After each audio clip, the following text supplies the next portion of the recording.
Tamil cinema உலகத்துல கருப்பா இருக்கப்பா அப்படிங்கிற ஒரு காரணத்தை சொல்லி ரிஜெக்ட் பண்றாங்க. அவரால் எவ்வளவு பேருக்கு வாய்ப்பு கொடுக்க முடியுமோ அவ்வளவு பேருக்கு வாய்ப்பு கொடுத்துருக்காரு. ஏன் வரமாட்டேன் நடிக்கிறதுக்கு, இப்ப உள்ளவங்க எல்லாம் நடிக்கிறது பிடிக்கலையா, நம்மளால சிரிக்காம கிடைக்காம நடிக்க வர சொல்லுங்க அப்படின்னா ஈழப்போரை எதிர்த்து பனங்கல் பார்க்ல உண்ணாவிரதம் இருந்த ஒரே நடிகன் விஜயகாந்த் அவர்கள். நீங்க பண்ணது தப்புங்களாமா, அதை இப்படித்தான் சொல்ல முடியுமாமா, அந்த வேலையில விஜயகாந்த் கிட்ட ஆகாது அப்படின்னு ரொம்ப போல்டா சொன்ன ஒரு மனுஷன். என்ன வந்துடும், கழுத்துல கத்தியா வந்துடும் பரவாயில்லையான்னு சொன்னவர். தண்ணியை போட்டு பேசுவாரு, கோவமா பேசுவாரு. கலைஞர் இறந்தப்போ கொடுத்த பேட்டியில லிட்டரலா அழுதுருவார் தலைவர்.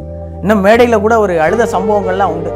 அதான் சார் மனுஷன் தன்னுடைய அழுகைய, கோபத்தை, மகிழ்ச்சியை வெளியே காட்டிக்க முடியாம அடக்கிக்கிட்டு இருக்க அரசியல்வாதிகள் மத்தியில என்னையா காசு காசு காசு பணம் அடப்புவாங்கயா, நீங்களும் உங்க காசு என்னையா கோடி கோடியா சேர்த்து வச்சு எங்கயா கொண்டு போக போறீங்க? செத்தா கூட அருணா கூட அத்து விட்டுட்டு தான் உள்ளத்தி கொண்டு போய் போதைக்கிறான். காசு கிடையாது, ஒண்ணும் கிடையாது.